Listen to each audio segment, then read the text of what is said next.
Olá, boa noite a todos os alunos e alunas de Investimentos 2. Hoje, nosso 23º encontro, não é? Estamos aí nos encaminhando para o final, no que se refere à troca de informação, né? De conhecimento, de novos conteúdos teóricos.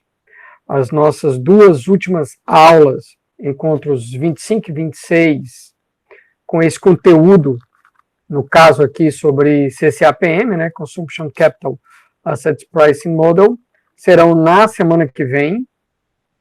E aí, desde já, sempre seguindo o nosso calendário, nossa programação fielmente, os encontros 27, 28 e 29, né, finalzinho aí de março, serão as apresentações de artigos, rodada 5, 6 e rodada extra, né, uma 7ª rodada.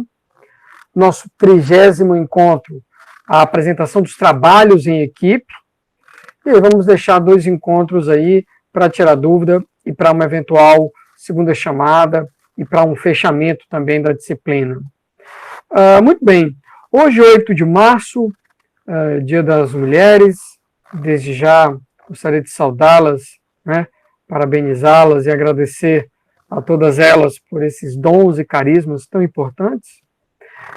E vamos para partilhar logo aqui a nossa tela. E aí deixa eu explicar um pouco essa apresentação que eu vou mostrar para vocês hoje.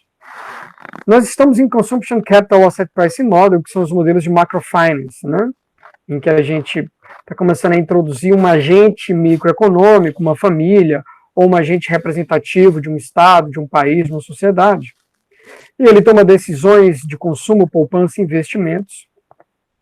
E a gente consegue entender que, sobre as premissas que estão por trás desse modelo microfundamentado, de um agente que escolhe suas decisões de consumo, poupança e investimentos, a gente consegue uma equação de Euler, né? A partir da derivada primeira, foi isso que a gente fez na última aula, a gente consegue uma versão da equação fundamental de apreciamento de ativos.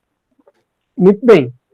E com isso a gente mostra que todos os modelos, CAPM, ICAPM, APT, CCAPM, todas essas famílias estão conectadas, porque todas elas germinam, nascem de uma mesma semente, que é a equação fundamental de apreciamento de ativos.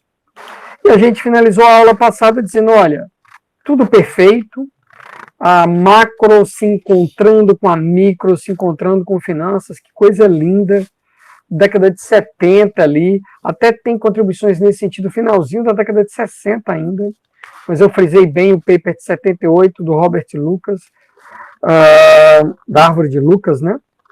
E aí fechei meio que trazendo uma inquietação dessa literatura de finanças, até hoje. E isso caracteriza o puzzle, o quebra-cabeça ou a dor de cabeça mais citada, mais estudada, que mais da Ibope até hoje em finanças e com certeza em macrofinance, né? Porque isso tudo está muito ligado.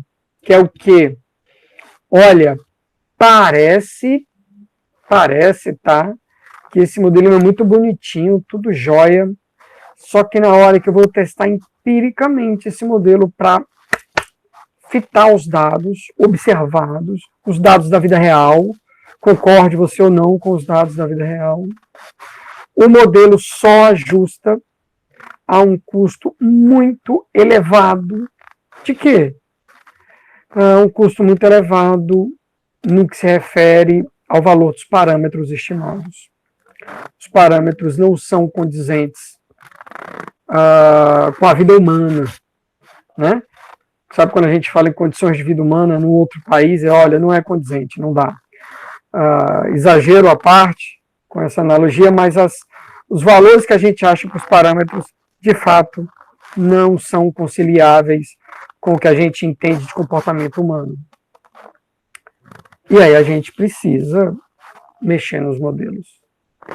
E a apresentação que eu vou começar com você hoje, eu vou concluir na próxima aula, lembrando que a próxima aula vai ser somente segunda-feira, portanto, dia 15 de março, porque agora, dia 10, quarta-feira, que seria o 24º encontro, em razão dos encontros universitários, em que estaremos aí, todos nós, toda a comunidade da UFC, direto ou indiretamente, trabalhando e ou assistindo, né, essa vasta gama de apresentações que estarão disponíveis nos encontros universitários.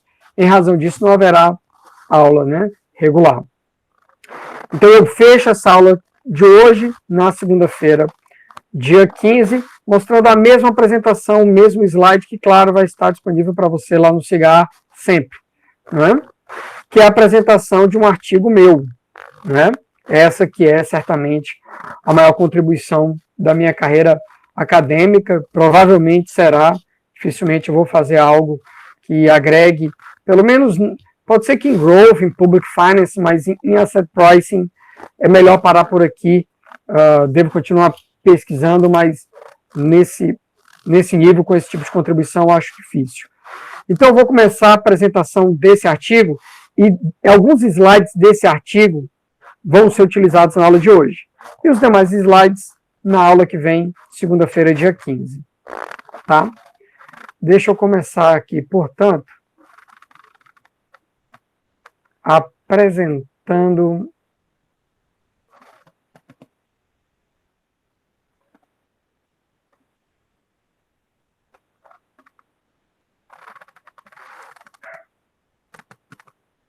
maravilha.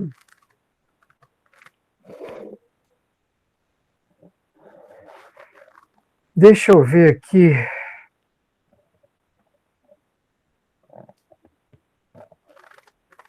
Eu vi que você está visualizando. Opa, não era isso que eu queria.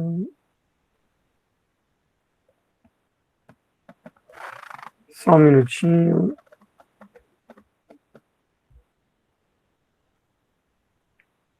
Acho que agora vai dar.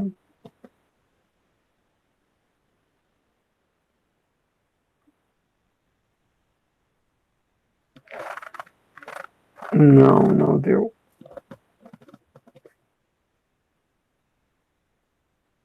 Deixa eu minimizar aqui de novo, porque está dando aquele problema de a gente passa o slide, no meu computador estou vendo que está passando slide, mas para você aí, estou vendo que não. Só um instantinho. Pronto, graças a Deus voltou aqui.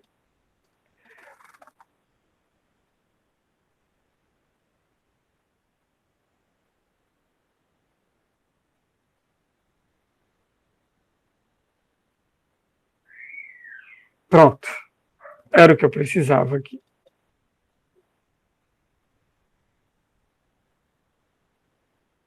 Pronto. Está um pouquinho lento, tem um pouquinho de delay, mas isso não vai nos atrapalhar, não. Tá? Professor, do que é que estamos falando, né? E acho que assim fica até melhor de visualizar.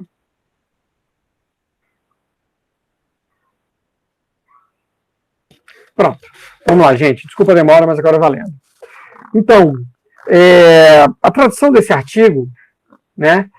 E aqui os slides de quando eu apresentei um seminário de pesquisa na USP de Ribeirão Preto, atendendo aí a um pedido do meu amigo Alex Ferreira, a quem eu sou muito grato, porque ele, vários professores da USP, deram contribuições singulares, assim, valiosíssimas nesse paper, depois até viramos coautor em um outro paper, que eu cito aqui, que vai ser apresentado por um dos colegas, né, na nossa quinta rodada de seminário de pesquisas, acho que dia 22 de março, né? Muito bem.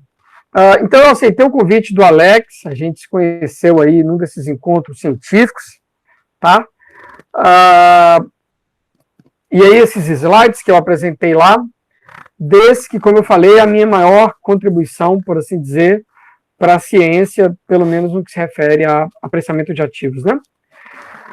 Sem mais demoras, o papel das decisões, tá, das famílias, no que se refere a crédito e inadimplência, num modelo de asset pricing microfundamentado, né?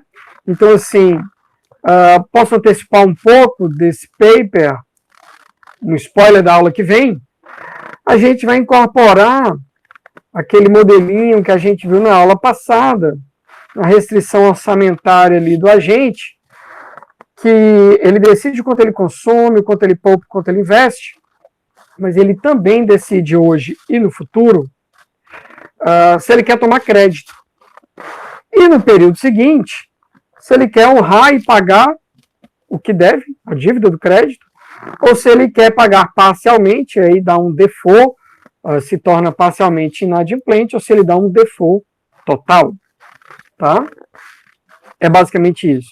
E isso muda absolutamente tudo, e os resultados são muito interessantes.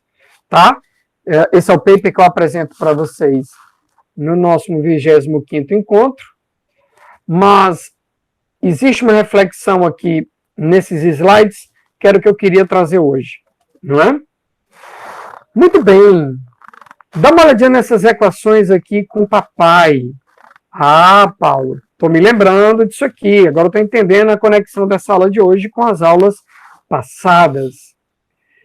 Isso aqui você não pode esquecer, tá?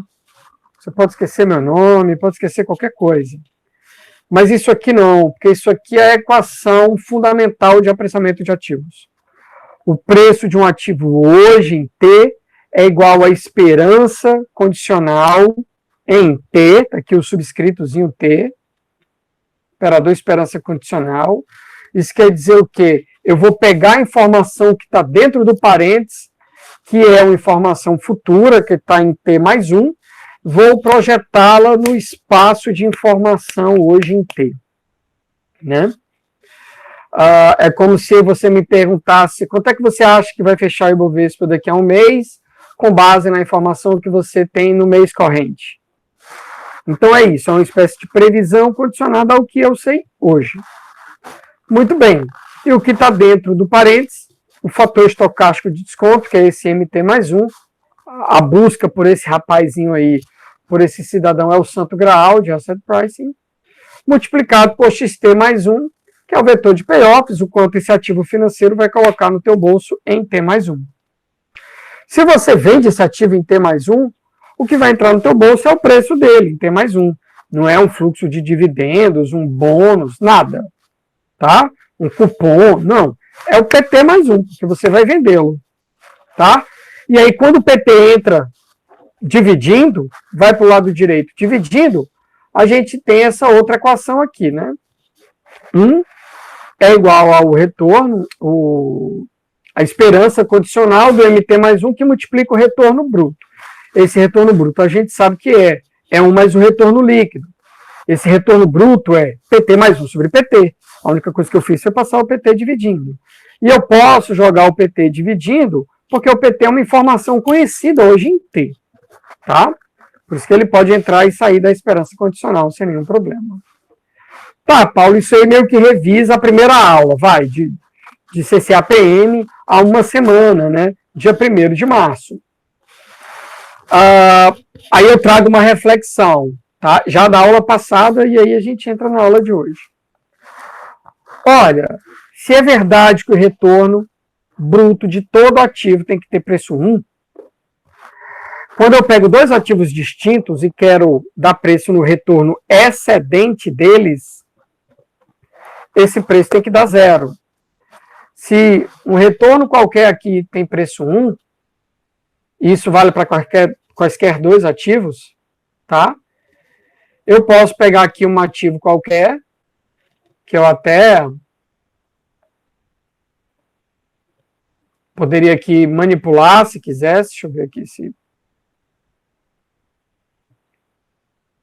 Joia. Porque eu não quero que sejam dois ativos quaisquer. Eu quero que sejam esses dois ativos aqui. Então vamos lá. O retorno bruto de qualquer ativo tem preço 1. Quando eu jogo essa informação para dois ativos quaisquer, com dois retornos brutos quaisquer, e faço a subtração de uma equação pela outra equação, Então é fácil ver que o retorno excedente, retorno bruto excedente entre eles, vai ter preço zero. Essa equação é fundamental. Essa que eu destaquei aqui. Tá? Então, eu vou trabalhar com um par de equações agora. Que é o quê? Rapaz, vou até colocar aqui, ó. Pronto. Olha, o retorno bruto do ativo livre de risco, que nos Estados Unidos tem como proxy, a melhor proxy do mundo, é o Treasury Bill de 90 dias. É o padrão ouro da literatura de ser um ativo livre de risco. Esse cara, quando eu jogo dentro do operador Esperança, tá? Ele tem que ter preço 1. Como isso é verdade para qualquer ativo, e isso inclui a carteira de mercado americana, que pode ser Standard & Poor's 500, por exemplo, mas poderia ser a Bolsa de Nova York, poderia ser um índice, a MEX, dentre outros índices, tá? Nasdaq, Dow Jones, enfim. Poderia ser uma ação individual, mas eu vou botar aqui o Standard & Poor's, e aí o retorno excedente, ou seja, o prêmio de risco de mercado, tá certo? Tá aqui ele, ó. Retorno excedente da carteira de mercado menos o risk-free. Isso aqui tem que ter preço zero. Então eu vou trabalhar com essa equação de cima e com essa equação aqui do meio. Essa equação aqui do meio, quando eu abro as contas, na aula passada eu fiz isso sugerindo log normalidade. E aí uma aproximação me sugeriu que eu tinha que ter uma volatilidade muito grande do crescimento do consumo. Aqui eu nem precisaria disso, tá? Uma continha que tem lá no Cochrane é super fácil de fazer, umas 6 linhas de conta e você mata, tá? Para isso aqui ser verdade, essa equação que eu estou aqui destacando, do preço nulo do retorno excedente, dado que se você pegar uma série histórica anual do Standard & Poor's, aproximadamente 8%, 9%, do risk-free na casa de 1%, isso já real, deflacionado pela inflação americana, né, pelo CPI, o que a gente vai ter é que, condicionado à informação também que o Standard & Poor's 500 tem um desvio padrão anual, né, da ordem de 16%, quando eu jogo esses números aí, para essa equação ser verdade, eu preciso de um fator estocástico de desconto nervoso. Ele tem que ser muito volátil, tá? Para essa esperança condicional aqui do retorno excedente de mercado ser zero, tá? Uma continha que a gente faz que eu não vou nem abrir aqui essa conta. E outra coisa é que, com base nessa primeira equação aqui, eu tirando o risk-free do operador Esperança, porque ele já é conhecido em T, né? Por isso que ele é um risk-free, eu vou ter essa relação aqui de baixo, que é o quê? Olha, esse fator estocástico de desconto, quando eu projeto a valor presente, o inverso dele é o risk-free bruto. Então, como esse risk-free dá na casa de 1% líquido, ele bruto seria 1 mais 1%, ou seja, 1,01. Quando eu inverto isso, ou seja, eu boto 1 dividido por 1,01, isso é a esperança do fator estocástico de desconto. Isso é aproximadamente 0,99. Então, como os primeiros experimentos do modelo de consumo que eu vou já mostrar, que eu mostrei na aula passada, esses primeiros experimentos eram para ver se o modelo de consumo fitava bem os dados do mercado americano, leia-se Standard & Poor's, e o Treasury Bill americano. O que a gente notava de cara, eu preciso de um fator estocástico de desconto, seja ele baseado ou não em consumo, mas eu preciso que ele seja bastante volátil, para que essa equação aqui do meio seja satisfeita, com os dados do mercado americano, e aí uma das linhas é testar isso para outros mercados, e preciso que esse fator estocástico de desconto tenha valor esperado da ordem de 0,99, porque 1 dividido por 0,99 é aproximadamente 1,01, que é justamente 1 mais o Treasury Bill, que é 1%.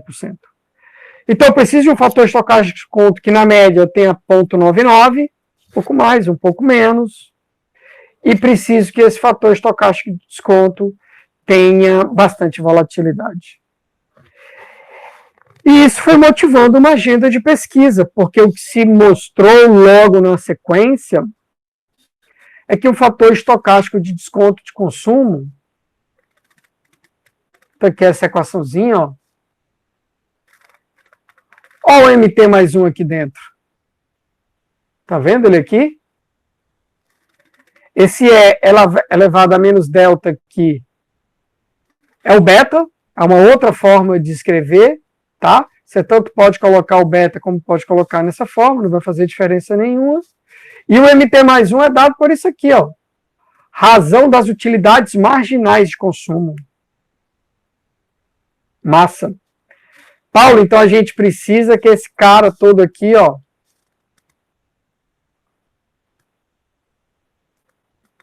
Opa.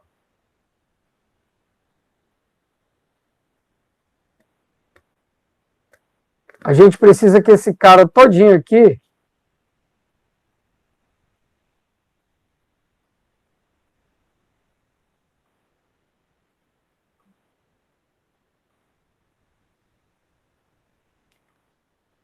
deixa eu manipular aqui, ver se vai dar certo. Já deu, né, pai? Pronto.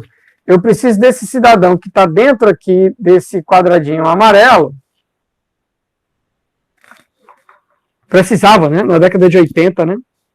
Que ele fosse o quê? Tivesse média aproximadamente 0,99, pouquinho mais, pouquinho menos. E que ele fosse nervoso. Pois é. Bad news.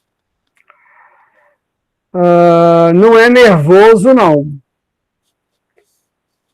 Para valores razoáveis dos parâmetros que estão dentro dessa função utilidade, cuja utilidade marginal está aqui, e para dados de consumo da sociedade americana, mesmo que você coloque uma sociedade como a nossa, é incompatível.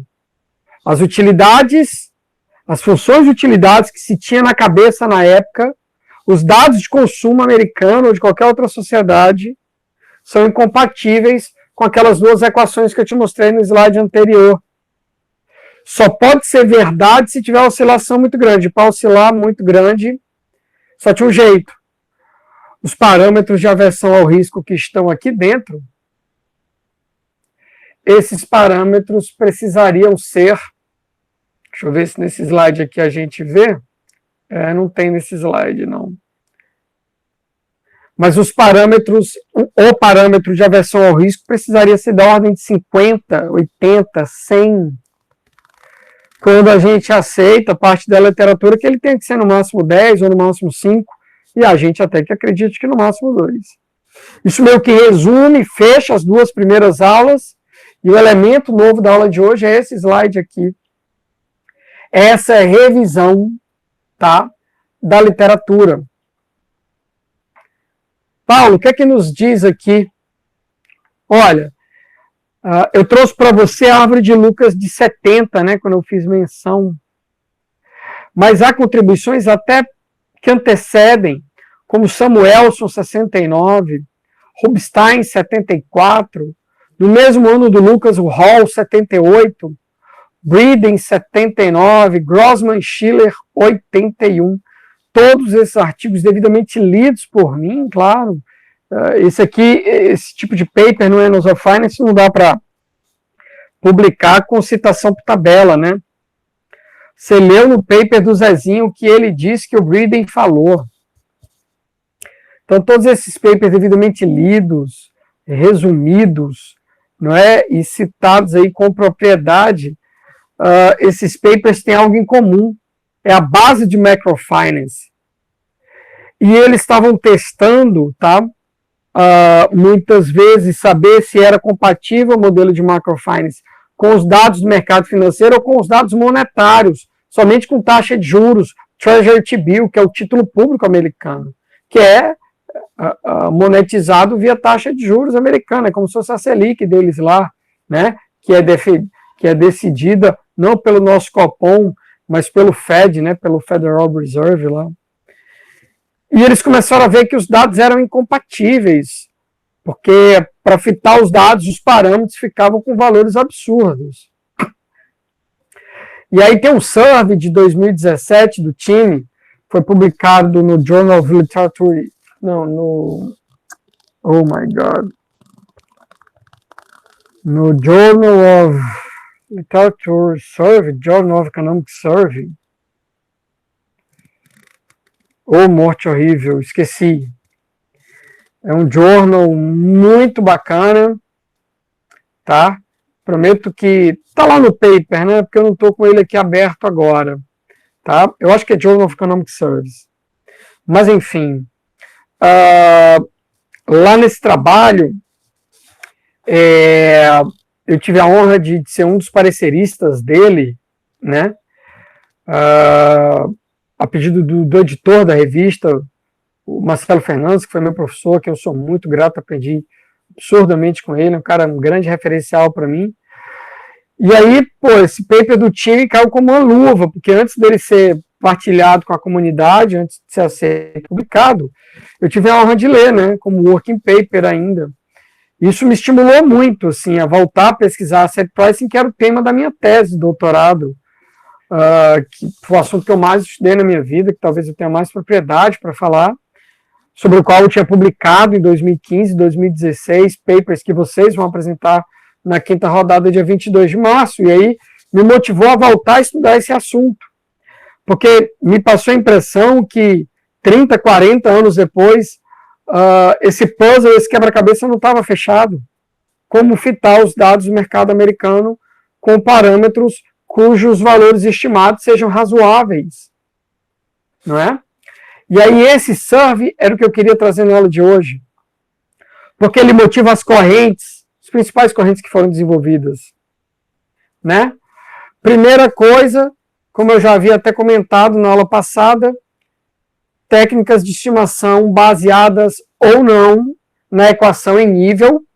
Qual é a equação em nível, Paulo? A equação em nível é essa aqui, ó. Essa é a equação em nível. E a equação log normalizada? A equação log normalizada, você assume que as variáveis que estão aí dentro são log normais, e com isso você aplica propriedades estatísticas de variáveis aleatórias que são log normais, e essa equação feiosa em nível não linear, ela passa a ficar linear, regressãozinha linear. Por mínimos quadrados ordinários você estima. Nossa contribuição de 2016, que vai ser apresentado, publicado na Play Economics, sugere que, olha, há muitas críticas na literatura e a gente reforça, log normalização não é bem-vindo. Estime o modelo em nível. Essa corrente que log normaliza está assumindo uma premissa falsa, não é necessário, não é interessante. Tá?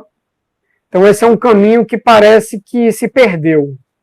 Esse caminho não foi muito para frente, não é? Um segundo caminho é a questão dos instrumentos.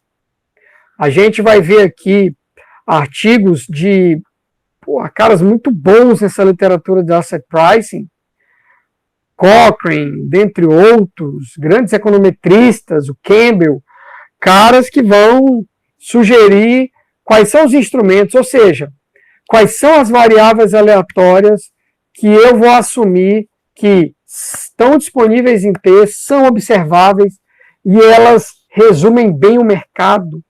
Porque não dá para ficar jogando tudo que é informação disponível em T para trás.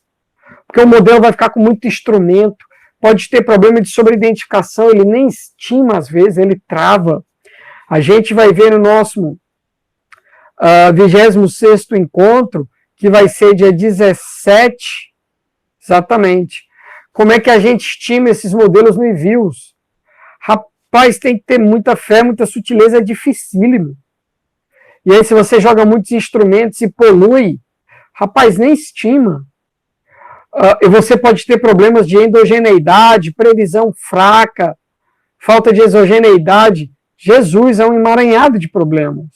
E aí tem uma literatura que se especializou em dizer, olha, para resolver esse problema, a sugestão é usar uma família clássica de variáveis em T, como crescimento do consumo, as próprias variáveis que você quer dar preço nela, ou seja, os retornos dos ativos financeiros, e outras variáveis-chave que são boas preditoras, por assim dizer. Então entra o Dividend Capital Ratio, né? O Investment, agora eu acho que é Investment Capital, deixa eu ver aqui, se tem no meu modelinho, tá no paper, mas eu não tenho de cabeça aqui exatamente qual instrumento que a gente usa. Eu sei que é o Dividend Capital, é um baseado em dividendos e um baseado na relação investments. Não sei se é investimento sobre PIB. Oh, Jesus. Mas, enfim, não se preocupem que isso vai ser objeto da próxima aula. Mas, enfim, não use qualquer instrumento, tá? Primeiro pode nem estimar, depois o resultado pode não ser confiável. E você pode estar incorrendo em problemas econométricos, de exogeneidade, previsão e por aí vai, tá? E aí, vou me lembrar e vou trazer na próxima aula, mas os instrumentos associados a investimentos e dividendos são muito bons, tá? Essa corrente aqui é muito interessante, né? Olha, não está dando certo o mercado americano, naquela época, né? Isso hoje não seria o caso. Mas pode dar certo para o mercado italiano, para o mercado canadense, para o mercado brasileiro. Então, o que, é que a gente percebe? Nos anos que se sucedem, as pessoas experimentaram a mesma coisa para os outros países. E aí é que nem como se fosse vacina, né?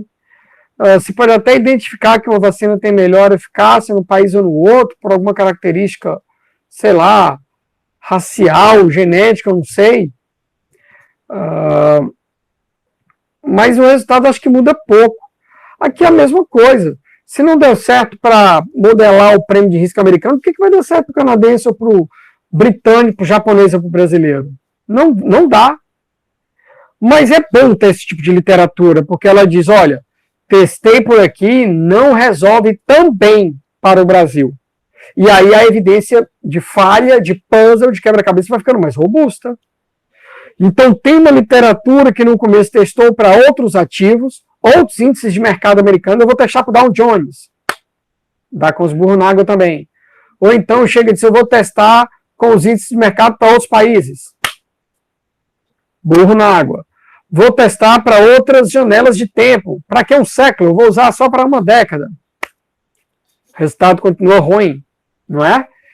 Não vou fazer para dados trimestrais, vou fazer para semestrais. Peia também, tá? Então, essa literatura era útil, claro, mas ela já deu sua contribuição, parou por aí.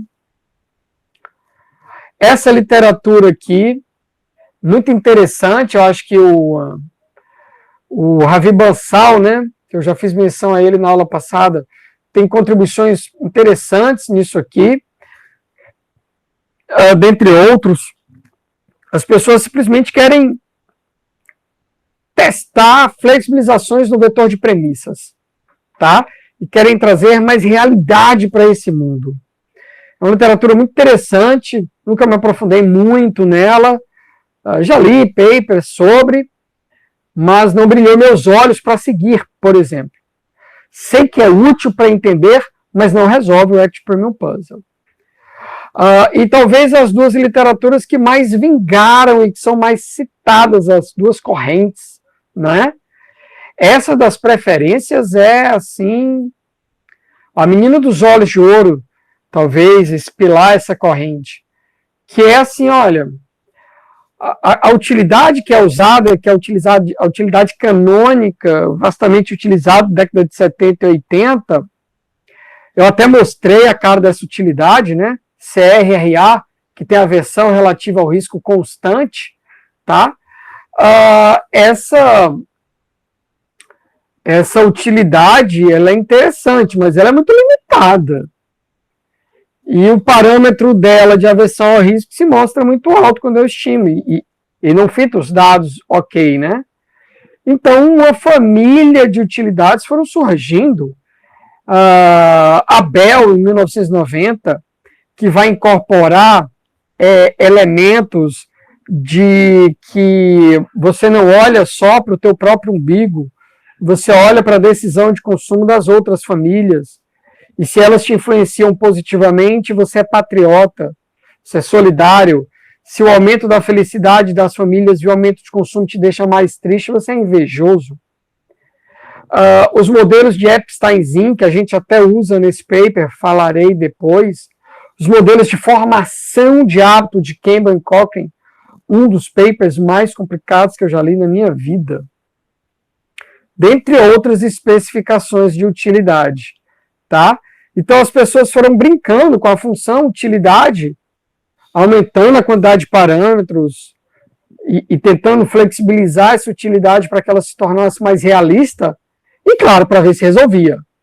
Ajudam. O meu paper 2 da tese, publicado no International Journal of Financial Markets and Derivatives, que vai ser apresentado na rodada 2, brinca com essa família de modelos para dar preço nos ativos internos e externos do mercado americano. E o que a gente percebe é que essa família vai evoluindo, tá? Ela traz resultados melhores ao longo do tempo, mas ainda não resolve o Act Pro Puzzle sob a ótica da academia como um todo. E as contribuições mais recentes que vêm no que se refere aos dados de consumo, que podem ser misturadas com a vertente anterior. Você tanto pode brincar com diferentes dados de consumo, como pode brincar com esses diferentes dados de consumo em diferentes formas funcionais de utilidade. E essa família, que eu acho que o Journal of Finance do Yogo, em 2006, é um dos papers mais citados, nessa vertente de pesquisa, tenta trazer volatilidade não necessariamente com outra forma funcional de utilidade, mas atentando para um fato muito realista e que vai trazer volatilidade, que é o Yogo diz, olha, a literatura até hoje parece que está trabalhando com os dados de consumo de serviços e bens não duráveis.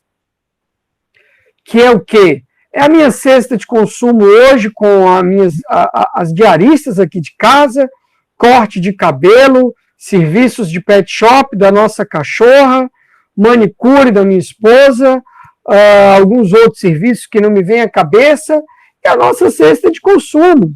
Minhas garrafas de vinho, o arroz do dia a dia, uma carnezinha, um ovo, um feijão, o iogurte, o leite, acabou. Cestas de consumo que são muito parecidas mês após mês. E cesta de bens e cesta de serviços também que não mudam muito. De onde é que vai vir a oscilação? E aí ele traz o fato de que as pessoas também guardam e gastam sua renda com o consumo de bens não duráveis. Isso é muito bom. As pessoas, elas também consomem bens duráveis, né? Desculpa, linha branca. Eu consumo arroz todo mês, mas eu não troco de micro-ondas, de geladeira, de carro todo mês, de apartamento 1 ou 2 vezes na vida, talvez. Isso traz oscilação ao modelo, porque eu fico vários meses gastando zero com bens duráveis em linha branca, num belo mês eu troco de geladeira, gasto R$2.000 ou mais, 3 meses depois eu troco a televisão da sala mais R$3.000, 2 anos depois eu troco de carro R$60.000. E aí volta a zero de novo.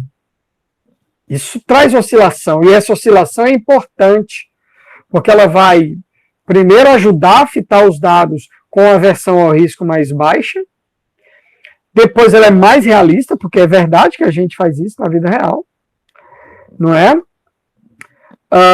E depois ela vai associar comportamentos cíclicos, não cíclicos, e vai despertar uma coisa importante, eu preciso de crédito para adquirir esses bens duráveis.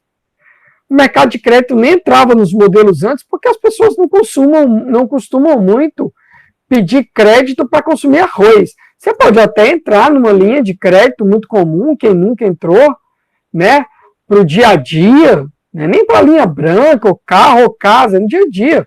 Quer entrar no vermelho na conta corrente. No cheque especial. É um tipo de crédito, você está pagando juros para o banco, na modalidade que mais te cobra juros, que é cheque especial ali durante 5, 10, 20 dias no mês, só para equacionar ali um desequilíbrio dentro do mês, que é um recurso com modalidade, um crédito com recurso livre, um crédito de curtíssimo prazo, por um motivo justo ou efêmero. Quem nunca entrou? Quem nunca atrasou um boleto de cartão de crédito do mês a mês, né? Nem que tenha compras parceladas de linha branca, de eletrodoméstico. Mas muito do crédito vem para esses bens duráveis. E aí, já dando spoiler da aula que vem, fechando a de hoje, a nossa contribuição foi, quando eu estava um dia escovando os dentes, ia ter que pagar boletos, e ao mesmo tempo estava pensando em o que fazer com o dinheirinho que estava sobrando, e alguns desses boletos eram associados a dívidas de carro, dívida de apartamento. Eu falei, rapaz, as pessoas não só poupam, como ao mesmo tempo em que elas estão poupando, elas também tomam crédito. Se isso for normal, se acontecer comigo, tudo bem, mas não é o caso. Às vezes tem 10 mil ali na conta que tu fica investindo em ações, mas deve 100 mil do apartamento. Essas coisas são compatíveis. Tem nada a ver uma coisa com a outra. E, ao mesmo tempo, a decisão de eu vou ou não honrar o crédito no mês que vem. E aí foi que eu coloquei decisões de crédito e de inadimplência. As pessoas já tinham estudado decisões de crédito e inadimplência para outros fins, que não para este aqui, especificamente. As pessoas já tinham visto que crédito e inadimplência guardam relações com o mercado financeiro, sim. Guardam relação com consumo, com poupança, mas não tinham trazido isso para aquela restrição orçamentária. E a gente derivou novas condições de primeira ordem, novas equações de Euler, e estimamos um modelo num canto estimado.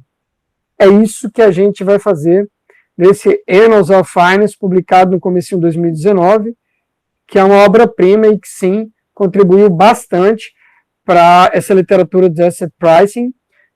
Tem quase 300 downloads lá, 270, 200 alguma coisa. É um paper que a gente acredita que vai, sim, dar sementes e ser muito citado aí no futuro próximo. Mas a aula de hoje quero apresentar essas correntes que surgiram para tentar resolver esse problema de, com o modelo de consumo, tentar fitar os dados do mercado americano. Essa corrente, ou melhor, essa literatura se divide nessas 6 principais correntes e a gente abriu uma 7ª corrente. E aí, desde já, dando um spoiler final da apresentação da aula que vem, o bacana disso é porque a gente criou uma corrente nova e outra. Ela pode ser misturada com qualquer uma dessas, que é o que, de certa forma, a gente faz no paper. Não dava para misturar com tudo, porque senão nem era um paper, ia ficar um livro de 200 páginas. Mas tem muito pano para manga. Dá para você revisitar vários papers já feitos, com várias combinações, sei lá, da utilidade de Abel com os dados de Yogo, entendeu? Com os instrumentos do Cochrane, enfim. Dá para você brincar bastante, revisitar bastante coisa, só que agora sob a ótica do nosso modelo, do nosso arcabouço. Muito bem, eu vou aqui encerrando a transmissão, tá? Joia. Um pouquinho mais de 40 minutos aí de aula, uma aula boa, produtiva, focada, objetiva. Vai lendo esse paper do Annals of Finance que eu disponibilizei para vocês. Aula de segunda-feira, nosso 25º encontro, dia 15 de março.